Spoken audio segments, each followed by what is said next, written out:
अगर आप Covid positive हैं, आपको कोरोना हो गया है, आपके घर में किसी को कोरोना हो गया है, मिलने वाले को हो गया, रिश्तेदार को हो गया है, या फिर अभी तक आप और आपका परिवार इससे बचा हुआ है, आपके आस पड़ोस में फैल रहा है, शहर में फैल रहा है, लेकिन अभी तक आप बचे हुए हैं, तो ये वीडियो आपके बहुत काम का साबित होने वाला है, क्योंकि इस वीडियो के माध्यम से मैं आपको बहुत सारी जानकारी देने वाला हूं जो मुश्किल वक्त में आपके काम आ सकती है। साथ ही मैं अपने कोविड का एक्सपीरियंस भी मैं शेयर करने वाला हूं, कुछ एक्सपर्ट्स की छोटी सी क्लिप शेयर करने वाला हूं। तो बिना टाइम को जरा सा भी वेस्ट किए सीधे शुरू करते हैं आज का वीडियो।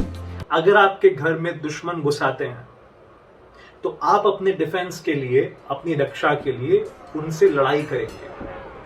अब दोस्तों, लड़ाई इतनी घातक हो जाएगी, इतनी सीरियस हो जाएगी कि आप अपने फुल पावर में आ जाएंगे और दुश्मन के साथ साथ अपने घर का भी नुकसान करने लग जाएंगे। ऐसा कुछ ही होता है जब आपके शरीर में कोरोना वायरस जाता है। आपका इम्यून सिस्टम उससे लड़ता है। अगर शुरुआती दिनों में वो जीत गया तो जीत गया, लेकिन बाद में क्या होता है कि वो आपका इम्यून सिस्टम इतना पावर में आ जाता है, इतना एग्रेशन में आ जाता है कि वो खुद की बॉडी का ही नुकसान करने लगता है और फिर पेशेंट की हालत गंभीर होते जाती है, बिगड़ती जाती है और उसकी मौत तक हो जाती है। दोस्तों, आपकी सहूलियत के लिए मैंने वीडियो को कुछ पार्ट्स में डिवाइड किया है। पहला पार्ट जो है इसका वो है कि अगर आपको कोविड अभी तक नहीं हुआ है, आप बचे हुए हैं, तो आपको क्या करना चाहिए या क्या कर सकते हैं। दूसरा पार्ट है कि कोविड हो गया है और रिपोर्ट पॉजिटिव आई है या फिर आपको सिम्टम्स आने लग गए हैं। तीसरा पार्ट है कि आप अब दवाई आपने शुरू कर दी कोविड की, अब होम आइसोलेशन पे है, और फिर अगर आप स्वस्थ हो गए हैं तो उसके बाद भी आपको क्या क्या ध्यान रखना है। साथ में एक्सपर्ट के कुछ छोटा सा एक क्लिप भी आएगा बीच में और मेरा एक्सपीरियंस भी आएगा कि मेरा क्या रूटीन रहा, मैंने क्या दवाइयाँ ली, वो सब मैं आपसे शेयर करने वाला हूँ। तो दोस्तों, शुरुआत करते हैं कि अभी तक आप कोरोना से बचे हुए हैं, एज ए प्रिकॉशन क्या आपको लेना चाहिए। तो दोस्तों, प्रिकॉशन के रूप में आप क्या ले सकते हैं, मल्टीविटामिन की टैबलेट्स आप स्टार्ट कर सकते हैं अपनी डाइट में। डॉक्टर्स कहते हैं कि बॉडी को विटामिन सी मिलना चाहिए, विटामिन डी मिलना चाहिए और साथ में जो है प्रोटीन की मात्रा भी मिलनी चाहिए। तो ऐसा फूड खाइए जिसमें प्रोटीन हो, अच्छा प्रोटीन हो और अच्छा विटामिन सी हो, ऐसे फ्रूट्स खाइए। बाकी आपको पता है कि ध्यान रखना है, बाहर नहीं निकलना, लापरवाही नहीं करनी। मास्क जब पहनते हो आप, तो मास्क आपको डबल मास्क पहनना है। अभी सिंगल मास्क से काम नहीं चलने वाला, ठीक है। तो पहले वो सर्जिकल मास्क पहन लेना, फिर उसके ऊपर कपड़े वाला मास्क पहन लेना। 2 बार दिन में 2 बार ब्रश करना है, सुबह भी शाम को भी। माउथ वॉश भी कर सकते हो और बीच बीच में गार्गल भी करते रहो, अपने मुंह को धोते भी रहो। हाथों की सफाई रखनी है और साफ सफाई से रहना है कुल मिला के। बहुत से लोग घरेलू नुस्खे कर करके अभी तक ठीक है, यानी कि बहुत से लोग काढ़ा बनाते हैं आयुर्वेदिक, या आयुर्वेदिक दवाइयां खा रहे हैं, बिल्कुल कर सकते हो। मेरे मिलने वाले ऐसे बहुत सारे लोग हैं जो कि अभी तक बचे हुए हैं क्योंकि वो काढ़ा ले रहे हैं और बहुत ध्यान रख रहे हैं। मैं खुद पतंजलि की दवाई लेकर आ गया था, पूरा कोरोनिल वाला किट। मैंने शुरू कर दिया था बहुत पहले से ही, लेकिन अनफॉर्चुनेटली मुझे हो गया, तो कुछ कह नहीं सकते। आपके हाथ में क्या है, केवल ध्यान रखना और बहुत ध्यान रखना। अब दोस्तों, आगे बढ़ते हैं कि अगर आपको कोविड हो गया तो बेसिकली 3 केसेस हो सकते हैं। पहला केस कि आपको सिम्टम्स आ रहे हैं और आपकी रिपोर्ट भी पॉजिटिव आई है। दूसरा केस कि आपको कोविड के सिम्टम बिल्कुल नहीं आ रहे, आप स्वस्थ हैं और रिपोर्ट आपकी पॉजिटिव आ गई है। और तीसरा केस वो है कि आपको आपकी जो रिपोर्ट है वो नेगेटिव आई है, लेकिन आपको सिम्टम्स सारे कोविड के आ रहे हैं। तीनों केसेस में आपको डॉक्टर से तुरंत सलाह लेनी है।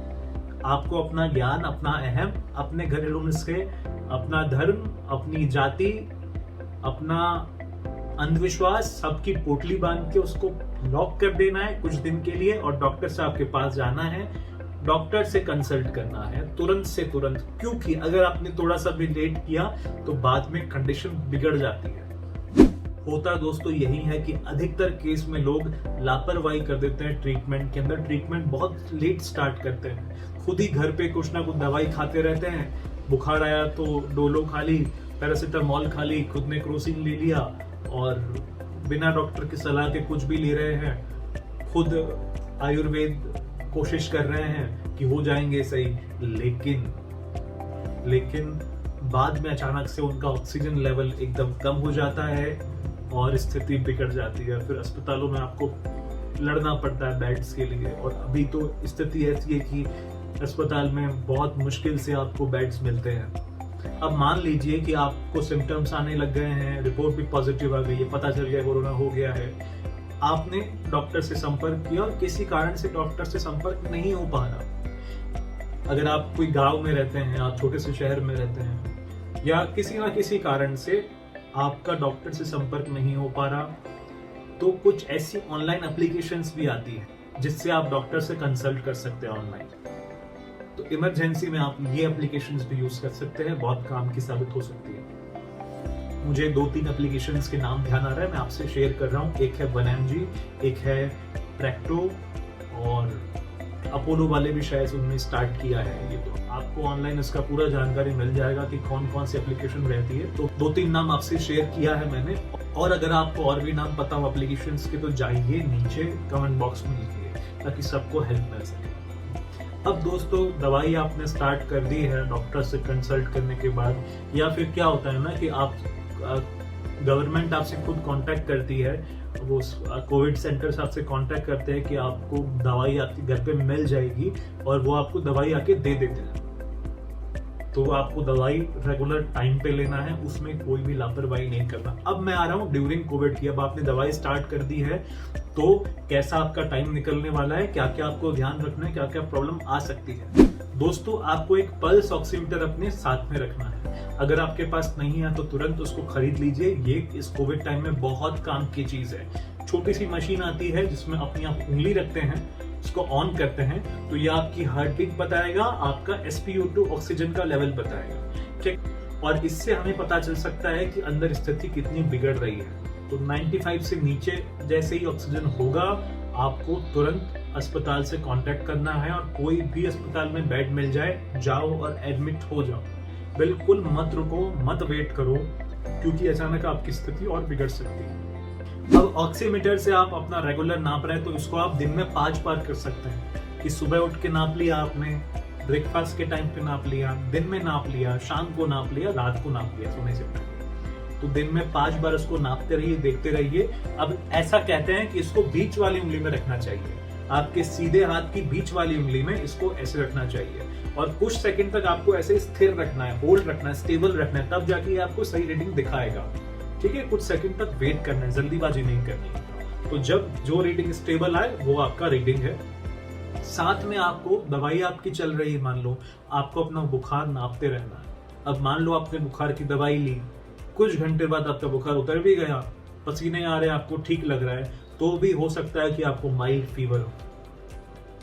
तो उस केस में आपको रेगुलरली अपना बुखार नापते रहना है कि भाई मुझे बुखार कितना आ रहा है, जो मिनिमम फीवर है वो कितना आ रहा है, तो आपको सब लिखते रहना है। साथ में बुखार के लिए आप जो है डोलो ले सकते हैं, ठीक है, इसको सेफ मानते हैं।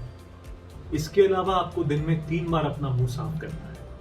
मतलब आपको कोरोना हो गया तो अब आपको थोड़ा सिस्टमैटिक अप्रोच से ट्रीटमेंट लेना है और अपने आप को रिकवर करना है। तो ऑर्गेनाइज तरीके से अपना रूटीन बनाना है कि भाई सुबह ब्रश कर रहे हो, फिर एक बार शाम को भी ब्रश किया, और रात को सोने से पहले भी आपने ब्रश किया।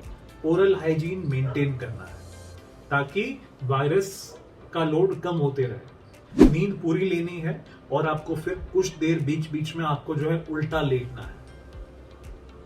जो अपनी बैली होती है, आपकी जो तोंद होती है, उसके नीचे वाले पार्ट पे आपको तकिया रखना है, और एक तकिया यहां पे रख देना है, यानी कि आपकी बैली दब ना जाए। तो यहां तकिया रखा, बैली के नीचे रखा और उल्टा लेट गए। इस चीज का मैं आपको वीडियो शेयर करूंगा नीचे डिस्क्रिप्शन बॉक्स के अंदर, तो आप आराम से देख लेना कि कैसे उल्टा लेटना है जिससे कि आपका ऑक्सीजन लेवल जो है सही रहे।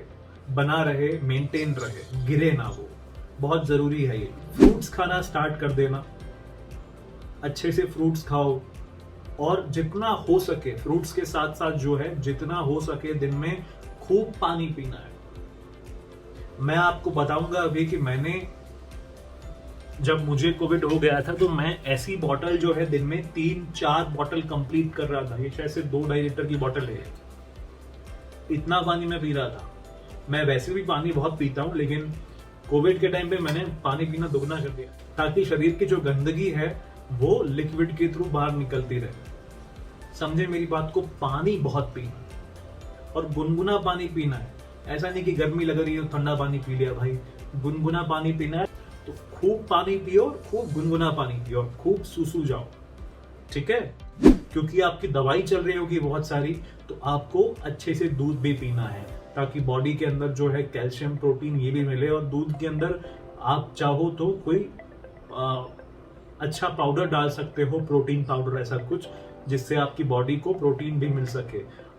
मैं क्या यूज करता था, तो मैं हॉर्लिक्स का एक आता है प्रोटीन प्लस, हॉर्लिक्स का प्रोटीन प्लस आता है, मैं वो यूज करता हूँ क्योंकि उसका कंटेंट अच्छा है। और बॉर्नविटा और दूसरे स्टफ से तो काफी अच्छी चीज है वो, बहुत सारे विटामिन भी है, न्यूट्रिशंस भी है, और प्रोटीन का जो अमाउंट है बहुत ही अच्छा है। और शुगर लेवल थोड़ा कम है उसमें दूसरे प्रोडक्ट के मुकाबले, इसलिए मैं वो प्रेफर करता हूँ हॉर्लिक्स का प्रोटीन प्लस, ठीक है? जिनको डायबिटीज है, शुगर है, उन्हें डॉक्टर से जरूर कंसल्ट करना है कि क्या डाइट ले, कैसे ले, और शुगर की दवाई का भी ध्यान रखना है। इन केस आपका फीवर नहीं उतरता है तीसरे दिन, चौथे दिन, तो फिर डॉक्टर आपको जो है अधिकतर स्टेरॉइड्स लिखते हैं। स्टेरॉइड्स क्या करती है कि आपके इम्यून सिस्टम को थोड़ा डाउन कर देती है, अब वो लड़ेगा नहीं। तो स्टेरॉइड्स अगर आप स्टार्ट करते हो तो डॉक्टर से कंसल्ट करने के बाद ही स्टेरॉइड स्टार्ट करना, और उनको खत्म भी डॉक्टर से पूछ के ही करना कि कैसे खत्म करना है। बीच में अपनी मर्जी से बिल्कुल मत छोड़ना। तो डॉक्टर आपको धीरे धीरे करके उसका डोज कम करते रहेंगे, आपको बताएंगे, और वैसे ही आपको स्टेरॉइड्स लेना है। और दोस्तों, सुबह शाम आपको प्राणायाम भी शुरू करना है। मैं खुद भी प्राणायाम कर रहा था सुबह शाम, और साथ में अपनी सांस की एक्सरसाइज करने के लिए डॉक्टर्स लोग कहते थे कि भाई वो एक बॉल वाली आती है मशीन, में फूंक मारो, बॉल ऊपर होती है, या कोई कहता है कि बलून फुलाओ। तो मैं क्योंकि बांसुरी बजाता हूँ, तो मैंने थोड़ा बहुत उसको प्ले करते रहा हूँ ताकि चेस्ट क्लीन रहे और थोड़ा एक्सरसाइज होते रहे, ठीक है? मामला मशीन चलती रहे अंदर की, लेकिन हाँ, सफाई का ध्यान रखा। बांसुरी को प्ले करने के बाद सफाई का ध्यान रखा बिल्कुल मैंने। तो आपको भी सुबह शाम प्राणायाम शुरू करना है। अब मैं आपको बता देता हूँ कि मैं कौन सा प्राणायाम कर रहा था। तो सुबह तो वो मैं पतंजलि वाला प्राणायाम कर रहा था, रामदेव बताते ना, वो नाक से लो, ठीक है, भस्त्रिका, कपालभाति, ये सब। और शाम को मैं सुदर्शन क्रिया कर रहा था, और साथ में थोड़ा ध्यान भी लगा रहा था। अब मैं आपको बताता हूँ कि मेरे कोविड के एक्सपीरियंस।